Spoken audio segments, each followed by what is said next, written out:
Hey guys, welcome back to Pathfinder Wrath of the Righteous. I have leveled up Greybor,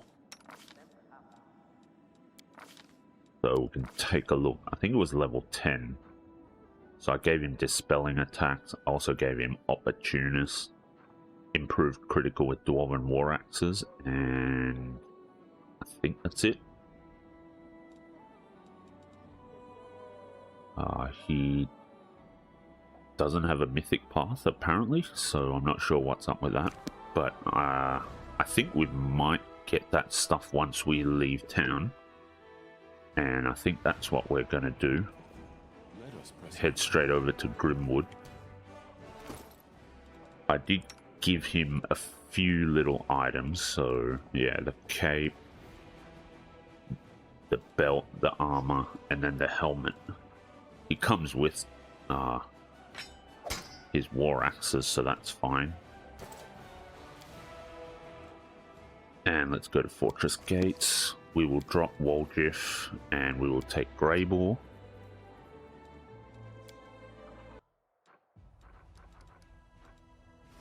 Okay, we still have the demon armies approaching thing.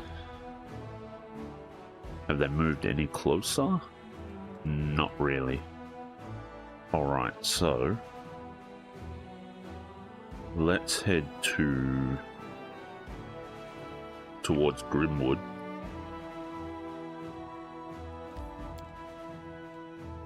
There's quite a bit of traveling.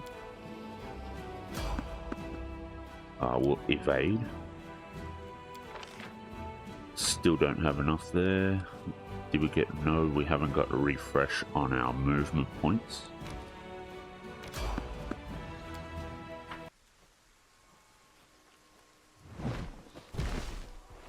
Oh, here we go again. The flesh of a true believer is especially delicious.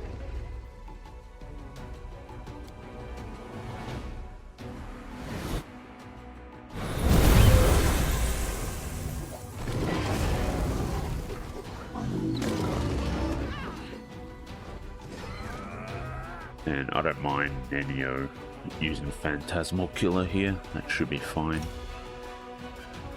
Question. Okay, she's using the highest level one. That's fine.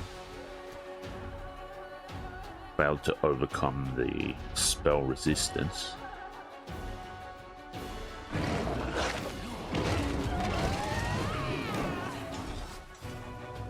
What troublesome prey, you're hardly worth it. I'll kill you another time when you have a little more on your bones.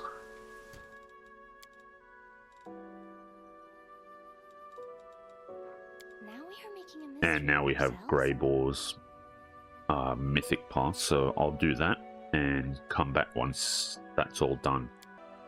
Okay, and we're back. Now that Greybor has his mythic pass, I gave him Leading Strike, Improved Crit, and Last Stand. So let's take a quick look around, see if there's anything we need to pick up.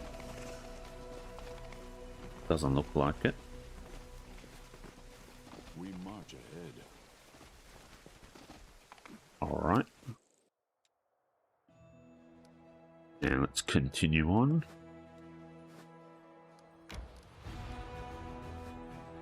Still nothing apparently.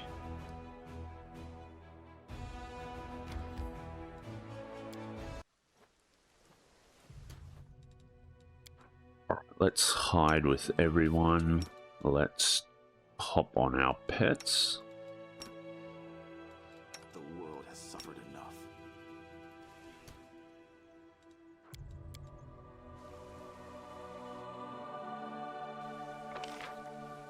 Alright, let's see how this goes.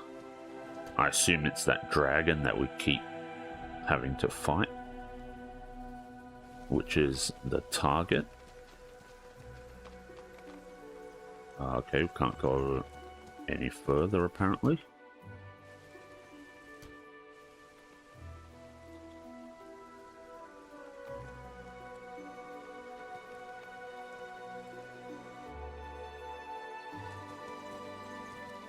Our path leads on. This is the place. Let's set up an ambush here. Okay.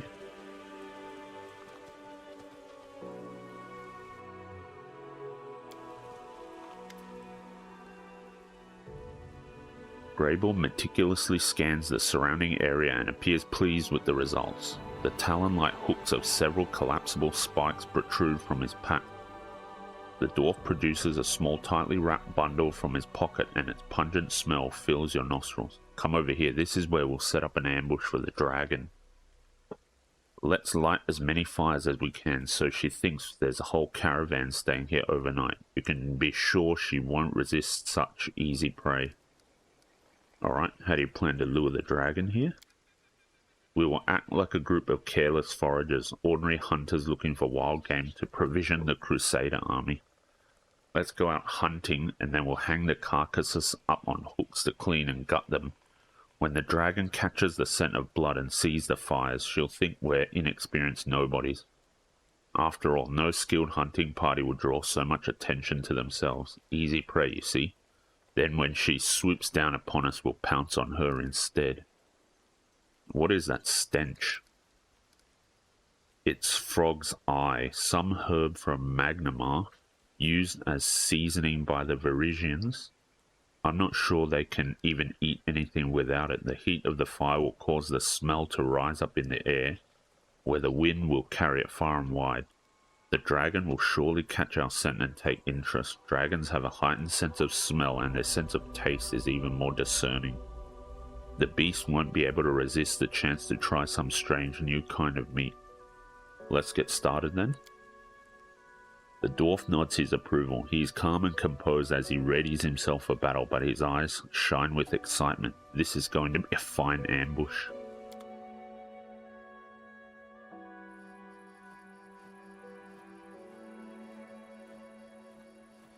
I can see your commander. Get ready to fight. Sound the alarm.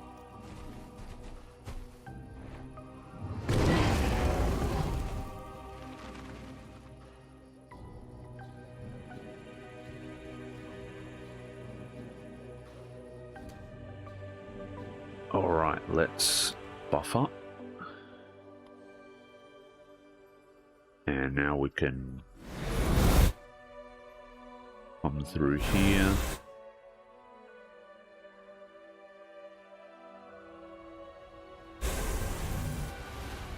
Alright, now we can hopefully all charge in.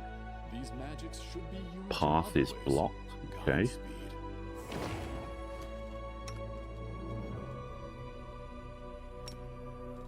I will help where I can. The goddess now. What am I missing? Alright, I guess just Stooge is charging in then. What an intriguing smell you have, little hunters. Has no one warned you that there's a hungry dragon roaming around these parts?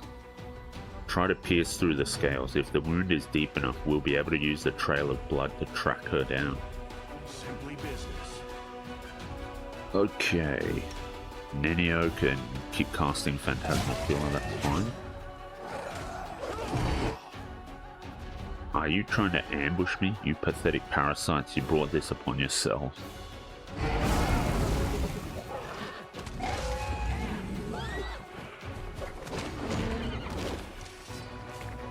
You will regret this. I will remember you and we will meet again, I promise. Well done. The wound is deep, so she'll lose a lot of blood. After her. Okay. I think this is it. There's no real anything of interest left to check out, I guess. So let's leave. The ground is covered in fresh dragon blood and deep claw marks. The winged silhouette soars high up into the night sky and heads east, doubtless towards her lair. The assassin gives the commander a thumbs up and throws his pack over his shoulder. The ambush was a success. Serious loss of blood, though not fatal, causes the dragon's heart to compensate by contracting more rapidly in order to oxygenate the muscles. This makes it more difficult for her to breathe and weakens her wing capacity.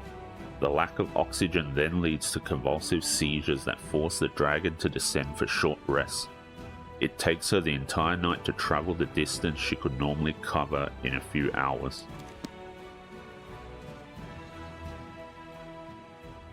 Okay, so Bloody Trail. Okay, so I guess we have to go there now.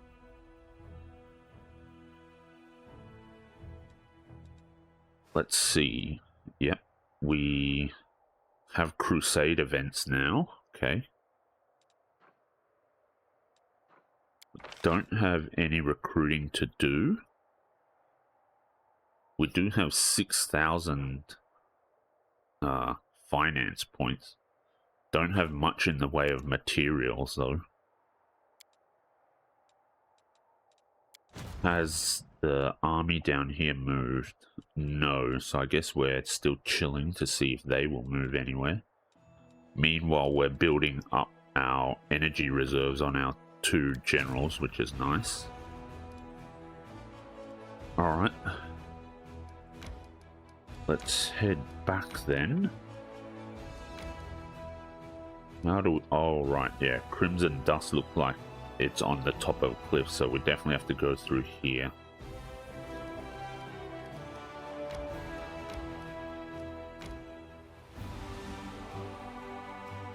Okay, the Bloody Trail is over here. Let's go towards it.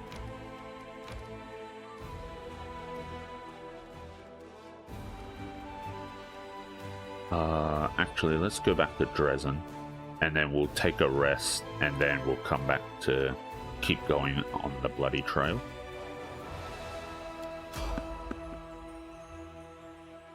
Let's check out the merchant.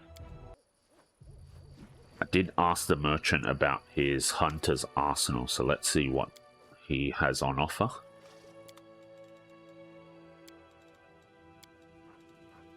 Belt of Beastly Sturdiness. Bond +4 grants wearer +4 competence bonus to bull rush and overrun maneuvers, as well as immunity to trip. Okay. Belt of Alacrity, +4 dex, and grants wearer +4 to reflex saving throws too. That's really nice.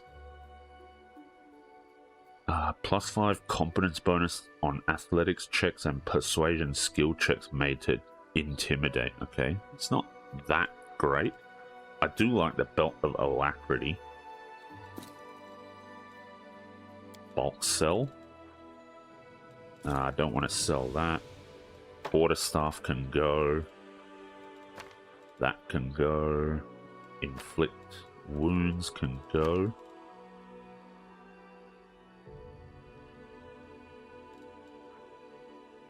Demon's Terror. Yeah, that can go. That doesn't look that great.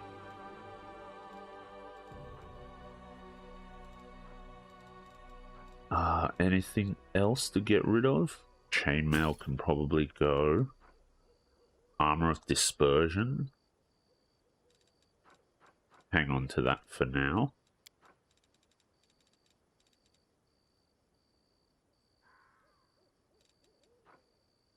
Raiders. Okay. I guess the half plate can go. Studded leather can go. Mithril chainmail can also go. Racking point can go. And I think that's it.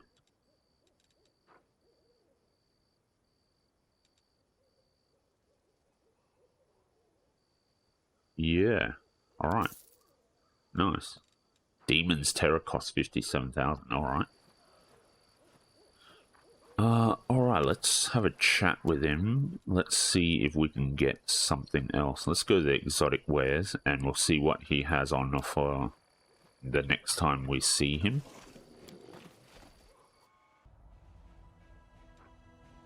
Okay, the demons are now approaching. They moved a little bit closer, but still not that close, so let's keep going.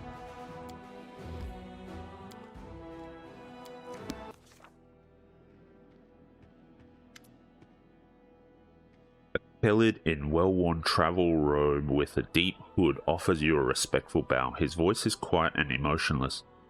Greetings, Commander. To be granted an audience with a figure of such importance is a great honor. Your victories have impressed and inspired me, which is why I wish to do my part in the Crusaders' struggle. Who are you? The visitor's quiet words sound like the rustling of pages, dry and impersonal. My name is Velg, and I am a Kelid, My lineage dates back to the Sarkorian clans, and bonds of kinship have always been sacred to my family. When the world wound opened, my ancestors fled Sarkoris, but they did not forget their homeland. Even before the Crusades began, my great-great-grandfather marched in defense of our people. He perished, as they all did. My great-grandfather and his eldest sons joined the first crusade. My grandfather joined the second. Our family's warriors have fought in every crusade, and that is why our bloodline is now extinct. They say this crusade will be the last, and so I've come, alone, but there is no one else. Alas, I'm no warrior, but I still wish to be of use to you. How do you plan to help me? His words, devoid of color and emotion, run together to form a monotonous, endless stream. For 23 years, I've been gathering documents on Sarkoris.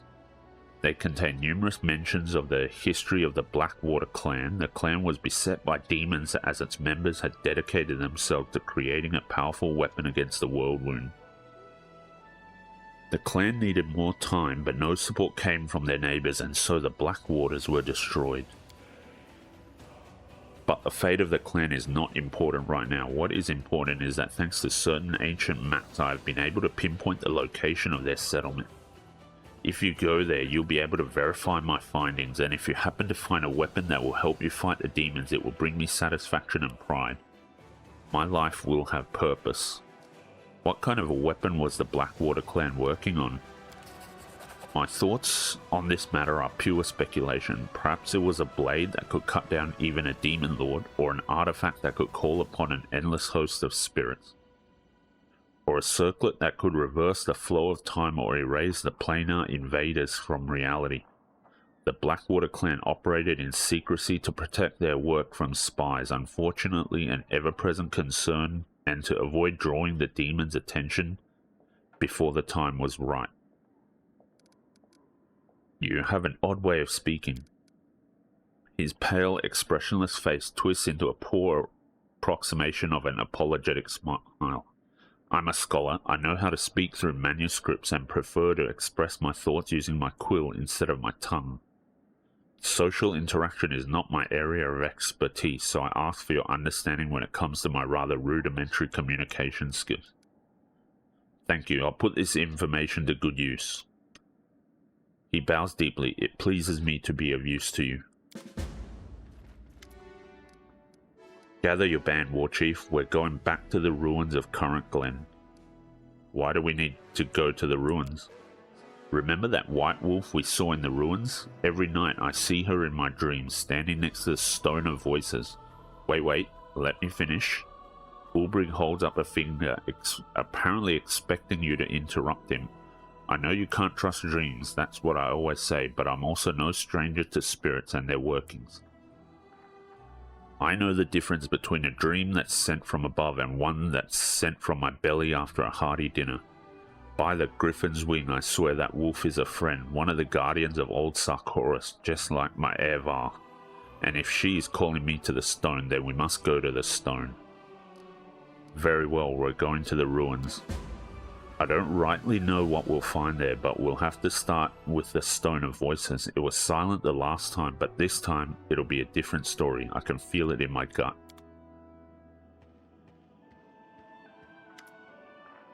Darren looks around as if not exactly sure what he's doing here. Ah, Commander, how is our crusade doing?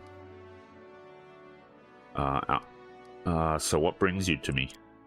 Oh, it's just a trifling thing. I wish to make a donation to the crusade cause. It seemed a smart decision to me because what's good for the crusade is now tightly intertwined with what's good for yours truly. I did have to give the revenue from my estates a good shake-up and send a few couriers scurrying about, but in the end I managed to acquire a couple of decent items. All in all, here is my donation to the crusade and its commander. You must try them out for yourself. I offer these gifts from the bottom of my heart. Okay.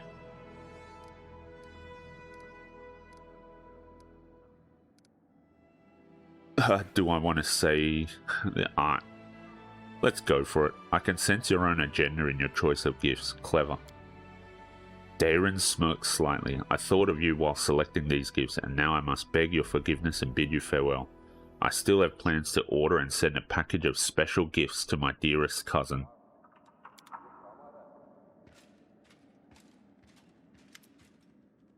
Captain Odin, okay. The tall, gaunt half-elf salutes you solemnly. Commander, it is an honor to call this first meeting of the Military Council to order.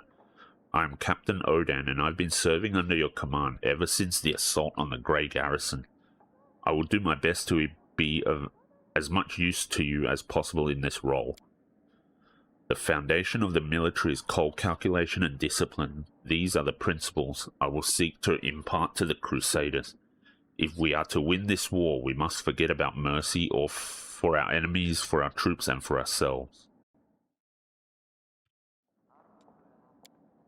Well, Commander, your sister Sela is no renowned general, but she spent half her life tussling with evil. It looks like I'll be stepping up on behalf of all of Iomede's faithful here. I hope my advice will prove useful. Demons aren't the first invaders to come to the lands of Sarkoris. I know this country, and I know how people used to fight here in the old days. Listen to me, War Chief, and I'll tell you how to turn the land itself into our ally. The first issue on the Military Council's agenda is the reorganization of troops. Our infantry has been bled dry. The forces Her Majesty granted to us were enough to take Dresden, but we need more troops to hold it. Furthermore, the army was assembled in great haste after the assault on Canabres and was never adequately equipped. Unfortunately, we don't have much time for redeployment. Our scouts report that a powerful Baylor Koramzadeh is already preparing a retaliatory strike on Dresden. But we can rely on freshly conscripted Mendevian soldiers. They may not have the skill, but our strength as always lies in numbers and the fervor of the volunteers joining the Crusades. We can't throw everyone into the meat grinder. We'll just get our youths killed for nothing. We need to select the best among the recruits, or even better, hold a contest. The bravest and the most capable will join the Crusaders. The death count is always highest in the infantry. Its purpose is to serve as a shield.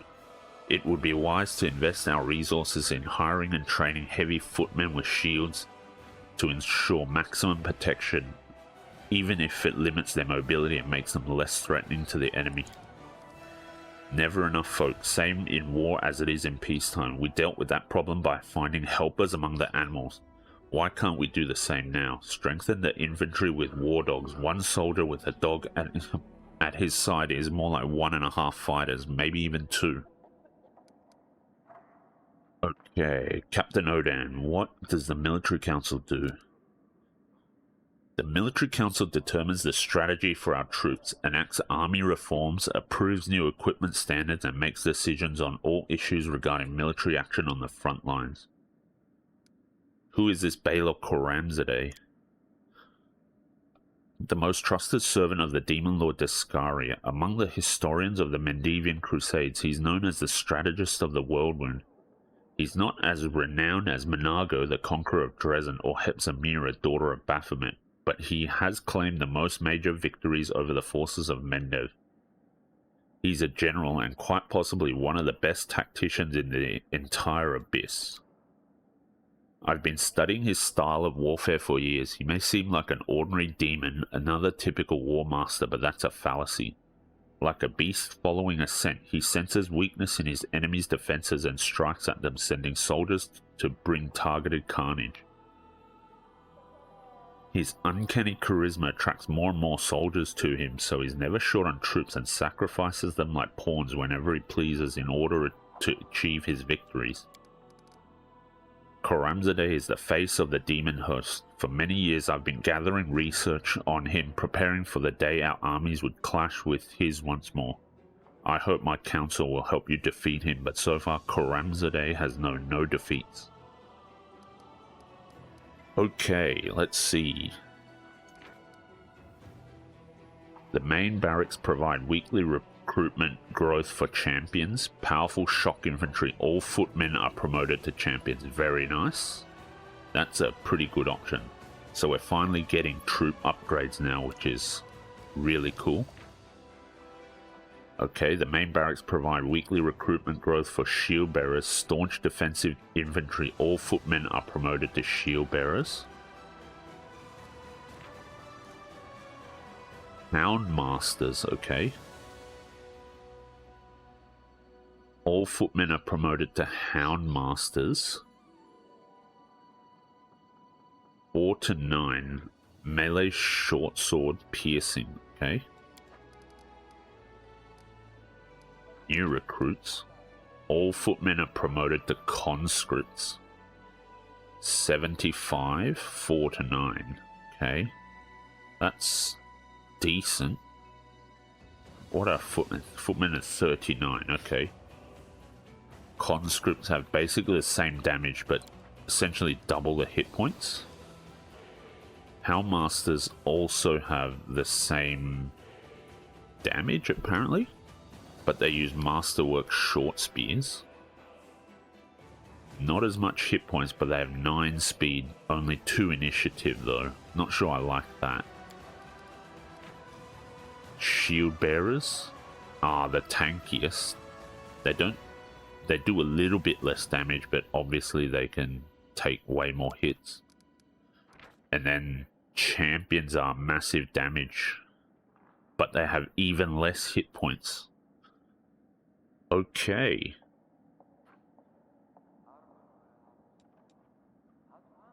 I think I want to have shield bearers instead. We will do less damage, but we'll soak up a lot more hits with the footmen, so they can be a lot tankier, which I think will be better overall. So yeah, let's go with shield bearers. Regel's expression remains impenetrable. I will monitor the recruiter's work and the preparation of all necessary equipment. Captain Odan salutes you formally. Thank you for your time, Commander. When the reforms are finished and the ranks of our new infantry are replenished, I will assemble the military council to discuss new decisions. Very nice. Okay, let's save it here. And we should get all of our footmen upgraded to shield bearers, which is really nice. So let's take a look. We've done the military council. Okay, decrees. Strengthening diplomatic connections. Financing a crusade is a costly process, and the diplomatic council has come up with new tricks to preserve the friendship of countries and nobility sponsoring the commander's army. Okay, that's something we could use once we're done with Blessing of Bastet. These are all logistics. Okay, it's going to take a while to get to those. Diplomatic, diplo, logistics, diplo, leadership. Yeah, okay.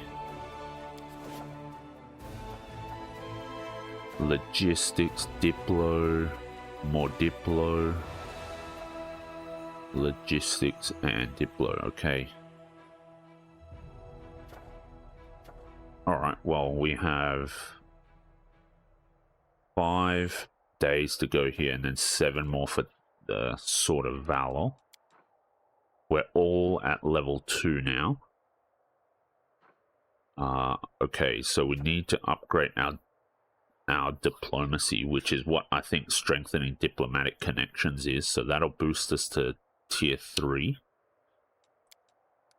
Let's go to campaign. We have, yep, we have the shield bearers now, okay, which is nice. So hopefully we'll be upgrading our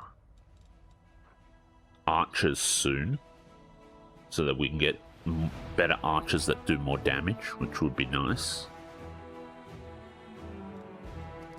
Which means we should be able to... What are these? Marksmen, okay. That's fine, and we have shield bearers now, so let's go and combine. That's good. Super tanky, and then we have 45 champions who can do quite a bit of damage. Alright. We're up to 49, and this should be fine. We're not really moving anywhere anymore, and we're just waiting on that to happen.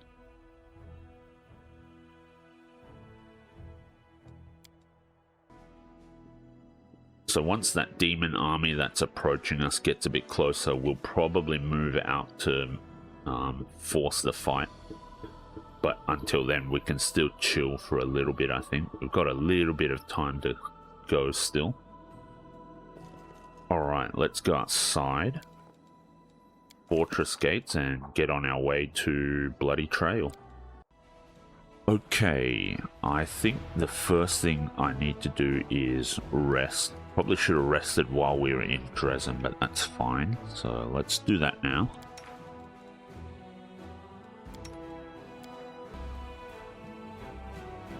Okay.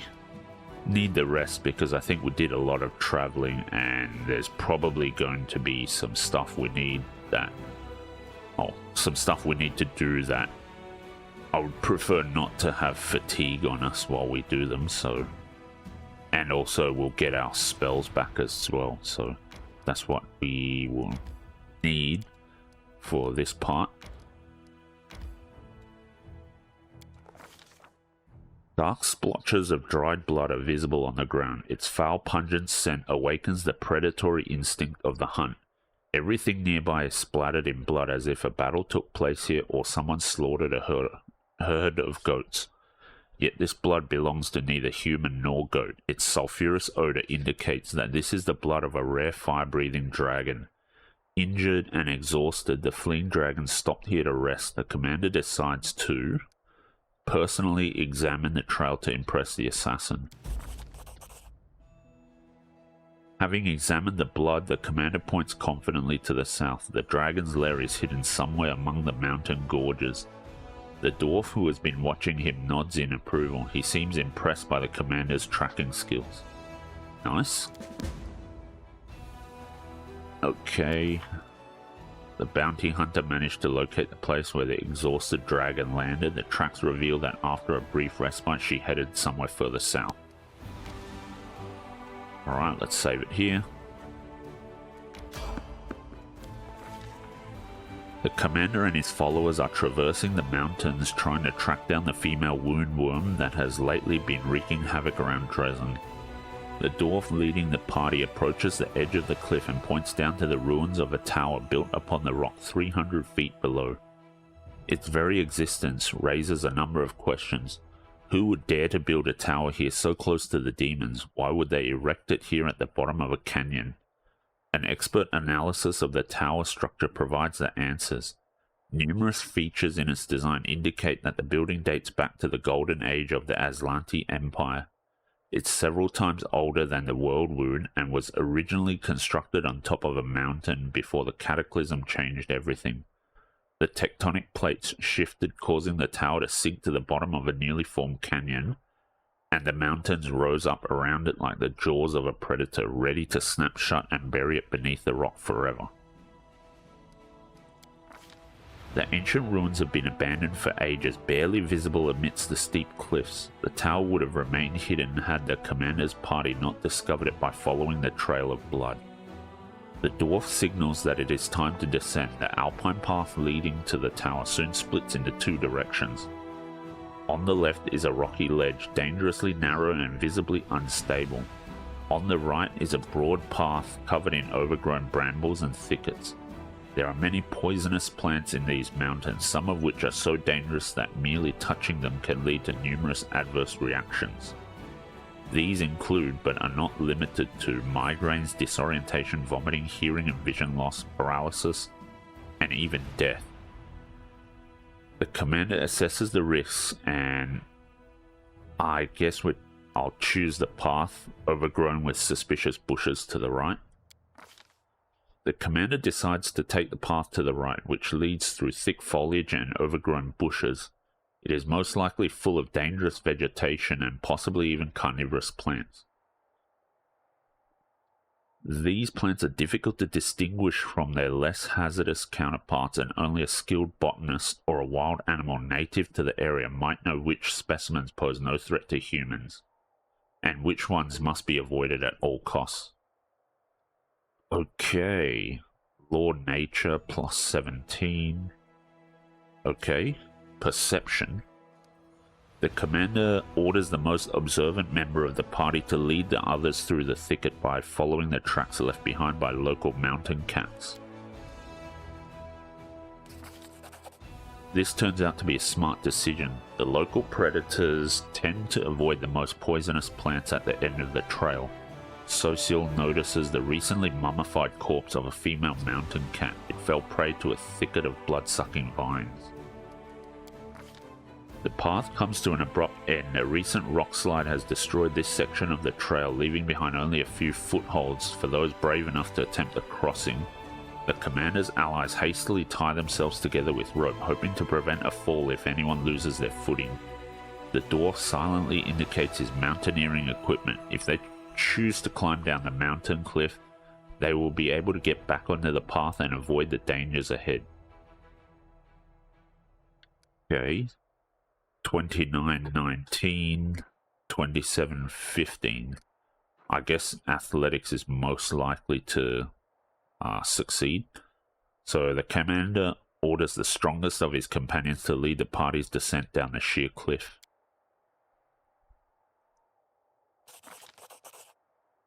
Okay, assisted by their training and combat experience, the party climbs down slowly and steadily. Stooge does not panic or make a single mistake as he skillfully leads his followers through the treacherous terrain.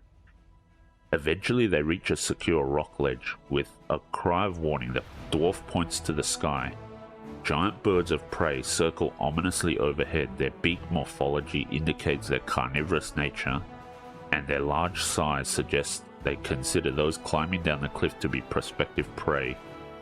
It is common for them to fling their quarry against the cliffs and then feed on the carcasses. With ear-piercing shrieks, they swoop into formation and dive down to attack. Law Nature, 28-17. Okay, so they're basically the same. We need 11. Yeah, it looks like we need 11 to pass either of these checks. Well, let's try and scare off the birds, I guess. The commander gives the order to scare off the birds.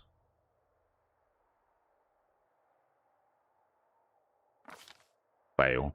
Okay, that's not good. Nenia draws her knife and slides the blade against the rock, trying to mimic the sound of a mountain cat sharpening its claws. Instead, there is only the unpleasant sound of a knife scraping against stone. This also dulls the blade, rendering it completely useless against the incoming creatures. Their curved beaks pierce through cloth, leather, and skin, tearing off chunks of flesh. The commander's allies eventually drive them away, but the birds still manage to tear one of the party members from the cliffs. Camellia falls like a stone toward the tower ruins below. Her allies reach out to catch her.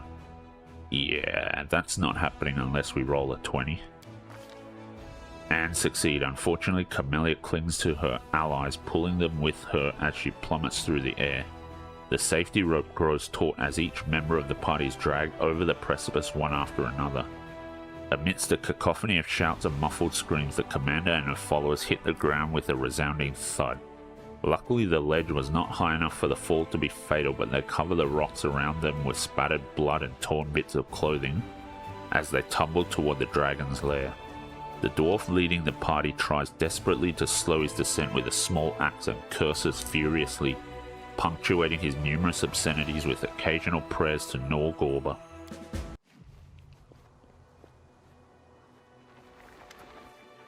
You tumble down the rocks toward the dragon amidst a cloud of dust and cascading stones. Your breakneck descent attracts the attention of both the dragon and her prey, an elderly elf who appears to be her latest victim. Greybor groans as he picks himself up off the stone floor, a dour expression on his face. Well, this is a real mess. Norgorber doesn't favor us today. You again? Come to finish me off? Was this old dotard a part of your plan to distract me as well? I will devour you whole, and your deaths will be slow and agonizing, you parasites.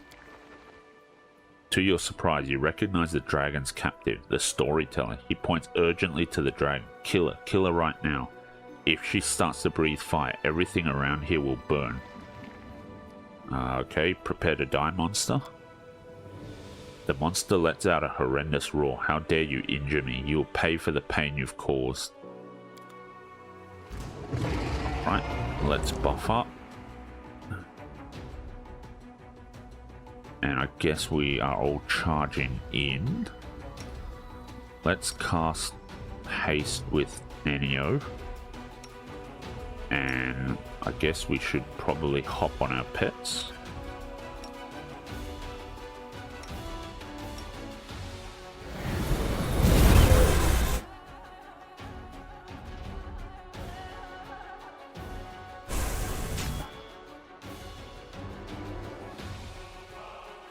We're not hasted yet.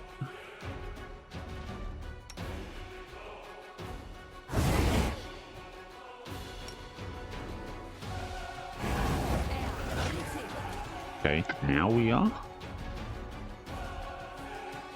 Simply business. No damage to the dragon, which is not good. Okay. Well, in this case, I guess we should use Bolt of Justice. Do not hold back.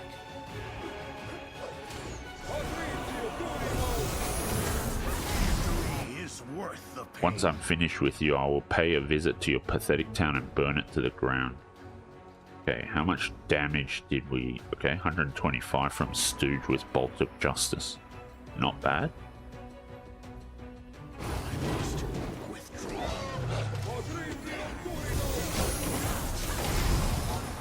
Get off me, you vile parasites. Don't let the dragon get off the ground. She'll set everything on fire. Okay.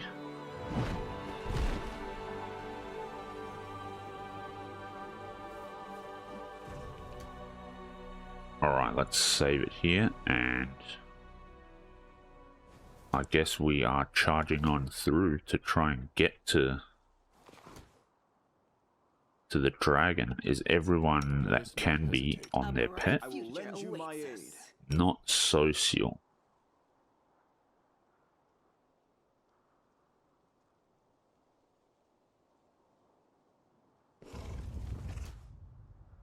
Right, now he is. How long do we have left on haste? 51 seconds. Alright, first of all, let's take off Bolt of Justice. And let's just charge in here. Okay. That was interesting. Something... We got a big hit in, I suppose. Greybor looks with satisfaction at the surrounding carnage. That's a job well done. You can use her head to decorate your tent. I'm going back to Dresden. It's been a pleasure working with you. I think we should continue working together. I'm ready to offer you my services.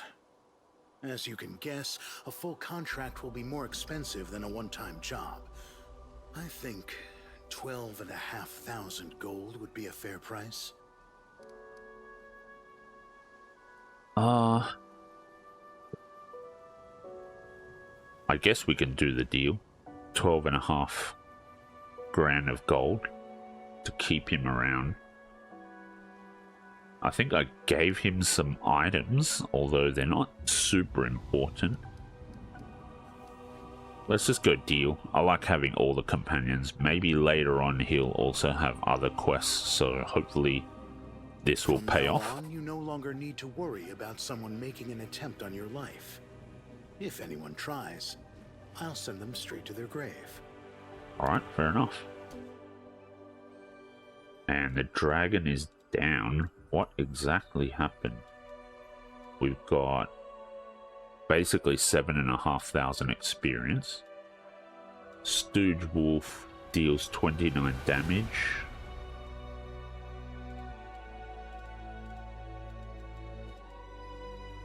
Interesting.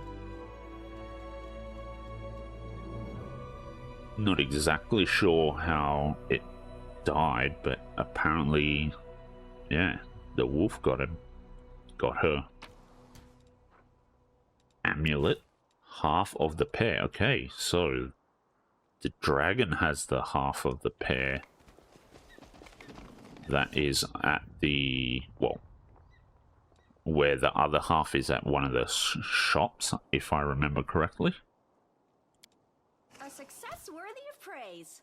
This inscription once contained a spell of warning. When an intruder appeared, it would let out a chilling howl to raise the alarm.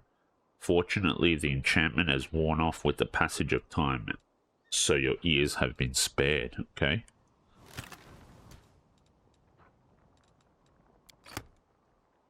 Braces of Abrupt Onslaught. These braces grant the wearer 5 competence bonus on trickery skill checks. Whenever the wearer makes a sneak attack, it deals 1d6 bludgeoning damage too. Not bad. Okay, let's see. Anything else here? Another Knowledge Arcana check. Though this magic trap is now old and dysfunctional after centuries of disuse, it would once have irreversibly blinded any thief who gazed upon it. Okay, and I guess that's it. It went splendidly. This inscription is written in an archaic elven script. You recognize the word stranger's home. I see you. And I implore Calistria. It appears to be some kind of protective spell against thieves, but it has lost its power over the years. Okay. And I think that thing is downstairs from here, so let's go down. Let's talk to the Storyteller if we can. There he is. Is there anything here? We can loot this. Elven notes, nice. Within the pedestal, a faint purple glow emanates from a crystal-shaped hole. Its edges are chipped and cracked, suggesting that whatever it contained has been forcibly removed. Okay.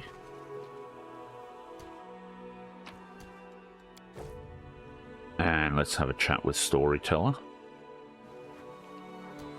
Have you found what I asked of you? Splendid. Let's get out of this place as soon as possible. All this smoke makes it difficult to breathe. We'll meet in Dresden. Okay. Loot more. Alright. Nice. Godspeed.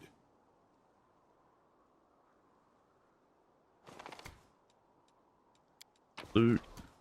Okay. And I think if we succeed in sneaking down, we actually come in through here. Because I remember coming through this way in a previous playthrough. Okay.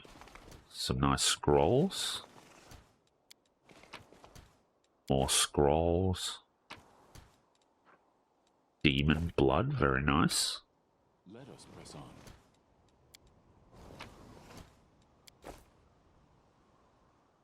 Okay, and there's more things underneath. So let's save it here and let's stealth Now up. we are making a mystery of ourselves. We do have Death Ward and everything, so let's keep going.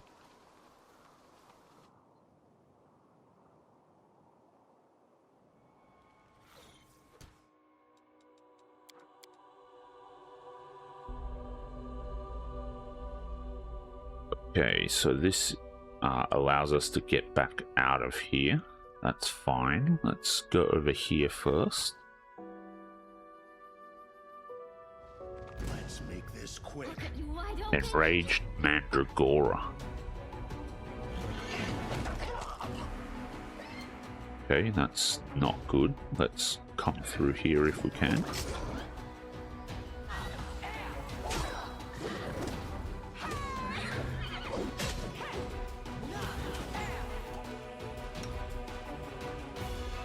Let's use Phantasmal Killer, our lower level one anyway.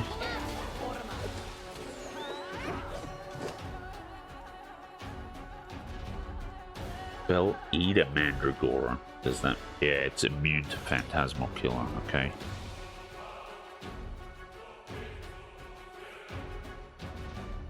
This thing is quite tough. Chaotic Evil Plant, okay. Into the fray.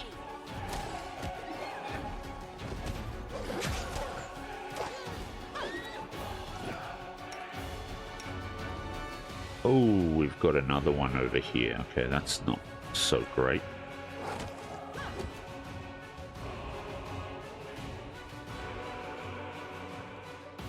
Let's send, I guess, Stooge over. No? Doesn't look like Stooge can get out, apparently.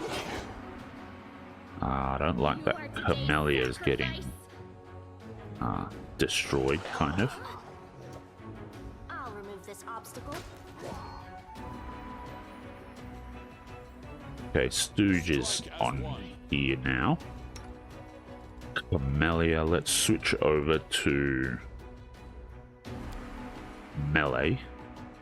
Let's use Battle Spirit as well. Okay, we finally got rid of that other Mandragora.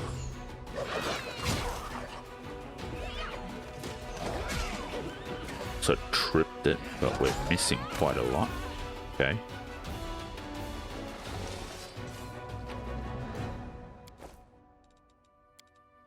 Mandragora root, fair enough. That's interesting.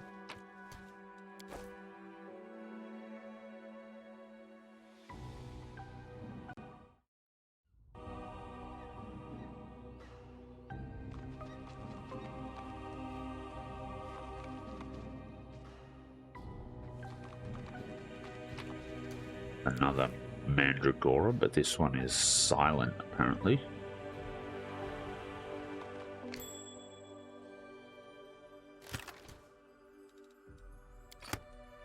Bit of random loot. It's always nice. Can we move through there? Yes, we can.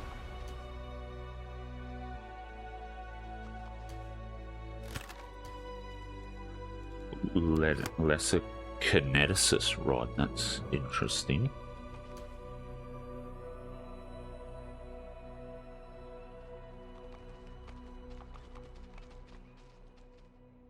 Okay. Looks like that's all there is here. We march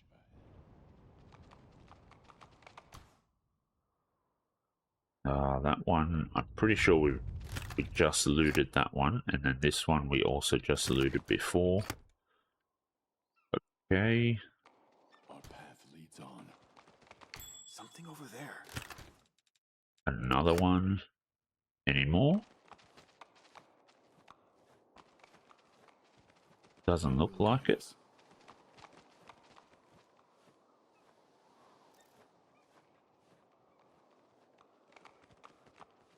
Okay, well, I guess we can leave here then.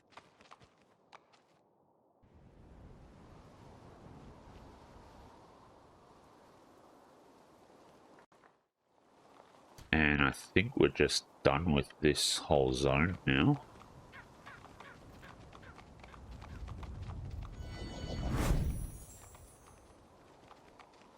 Yeah, it looks like it. Alright.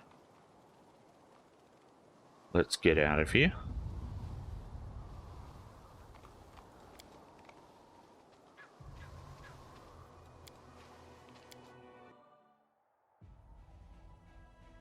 Hey, enemies are approaching. Did they move or not? I think they've moved. We're up to 34. Okay, so 34 and 49, that's fine. But now I think I want to head back up to Dresden.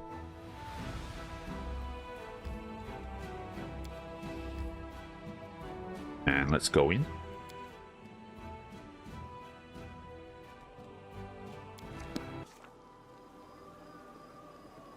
Okay, let's go have a chat with Storyteller. If I remember correctly, he should be over here. Godspeed. Yep, there he is. Okay.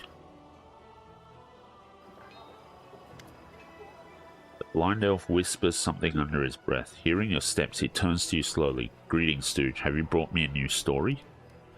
Hand over the blood-stained page. I found it in the molten scar. The Storyteller cringes and puts his hand on the bloodstained page. His face contorts into a painful grimace, his voice trembling with terror.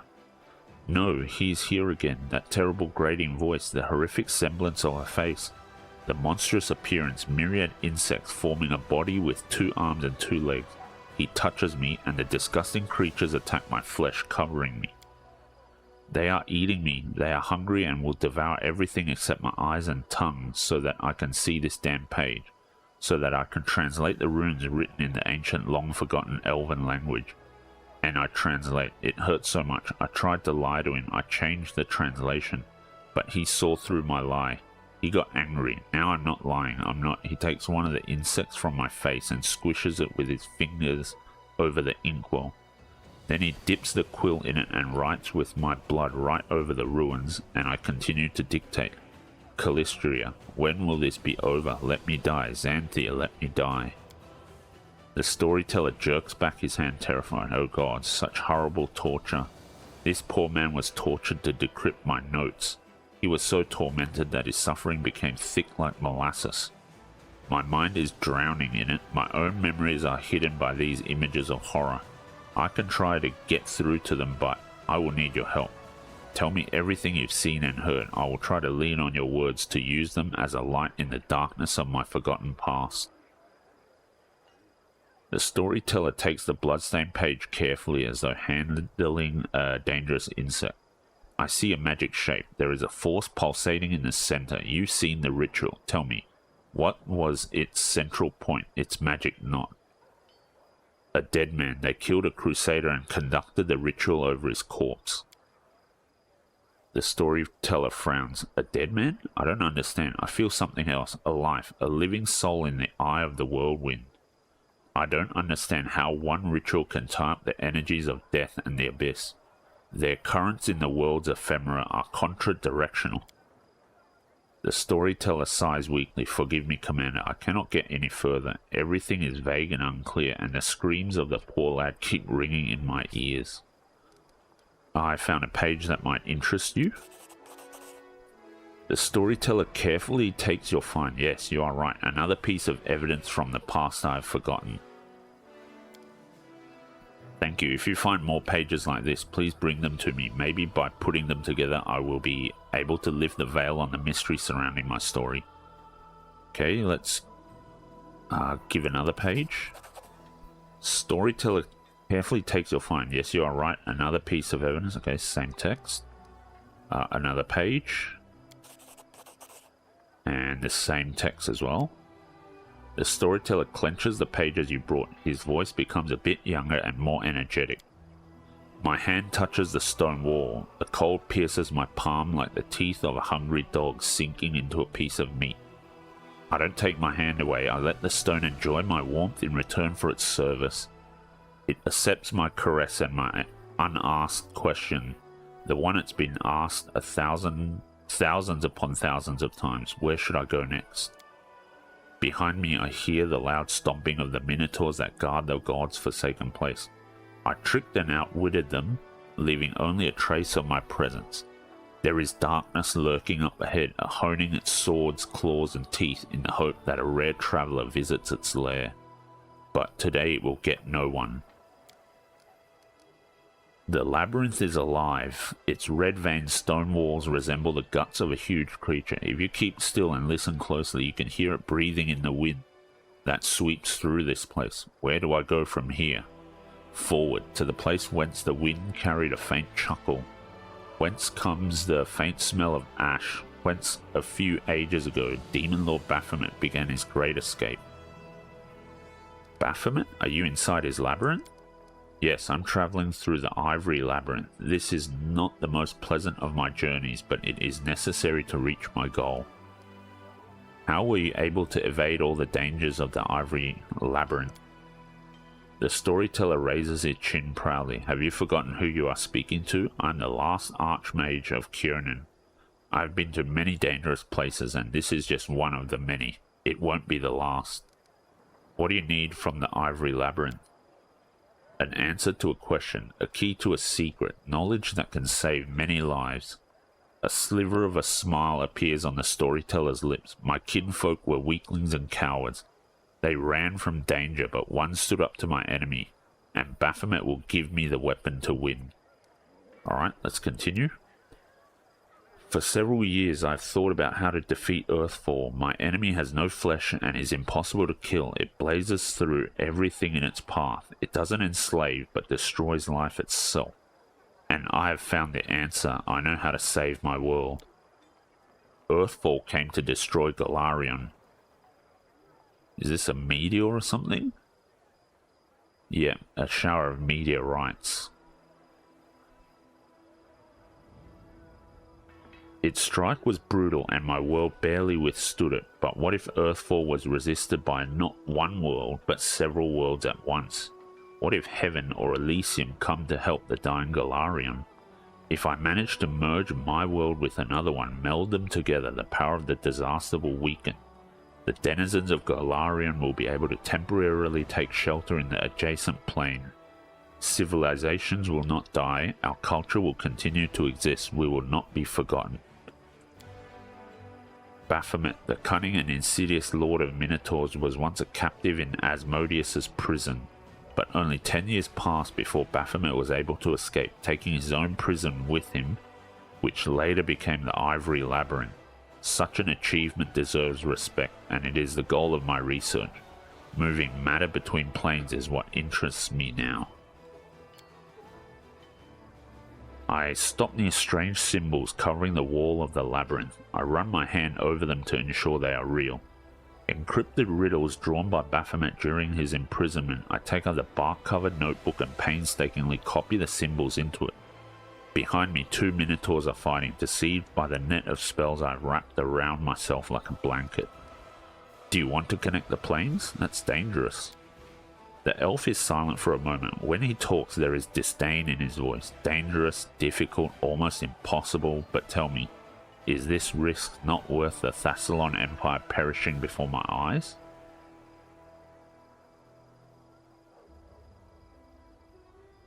Okay, interesting. Does Golgan, the Cyclops' kingdom, deserve death? What about the Aboleth Empire? The storyteller moves his lips silently. Another plane will pay for saving Golarion.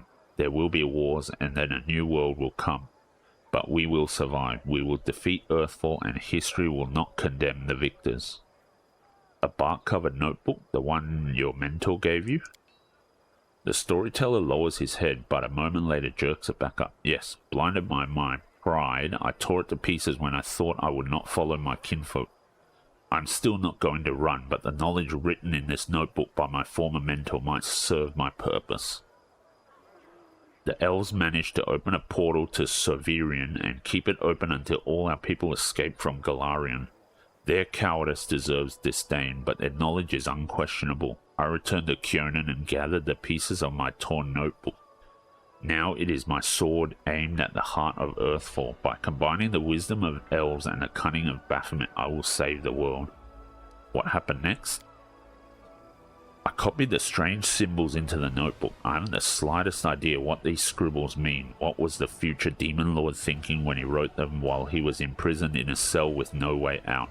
Was he still in his right mind? I will need help to understand these notes, otherwise decrypting them might take more time than Pharasma has given me. One of the Minotaurs behind me killed the other one, tore his heart out and devoured it. His blood-stained nose sniffs the air sharply, his bloodshot eyes shift from wall to wall. He senses a stranger, but he doesn't scare me. I am certain of my powers and the spells hiding me. I've done my work and can now leave this place, and still I linger. What is this strange presence I feel behind me?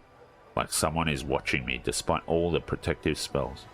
Who are you? I ask carefully, not hoping for an answer. Darkness. A coy female voice whispers in my ear. Against my will, I shudder. The storyteller stops talking for a long while. The vision ended at the most interesting moment, didn't it? Please find the rest of the pages from this bark-covered book. I must know what happened next. Okay, please examine the items I'm carrying. The storyteller nods. Let me touch them on, and I'll tell you what I can see. A fragment of a ring appears in the old man's hand. What a powerful item. The ring was created by an inquisitive and free mind. As a rule, such people either become geniuses and creators of a new era or meet tragic ends. What was the fate of the creator of this object? We can find out together. Give me 4 vials of magic essence and 2 bars of cold iron, and I will reforge this ring. The old elf gently touches the crumpled metal of the gauntlets. I sense the souls of the 2 who were bound to this relic. One was an animal, the other a man, but neither was the master of the other. They were brothers. A most intriguing tale. Do you want to hear it? If you bring me 1 vial of magic essence, 4 bars of cold iron, and 2 vials of demon blood, I can revive this relic and see into its past.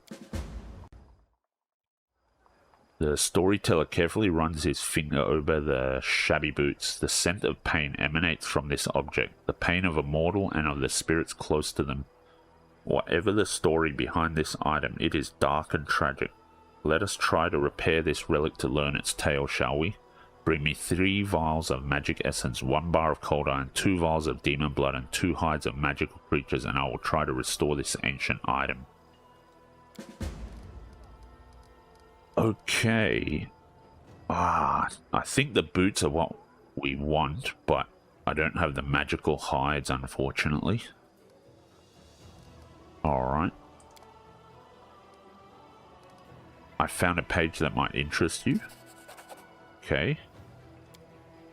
And that's it. Alright.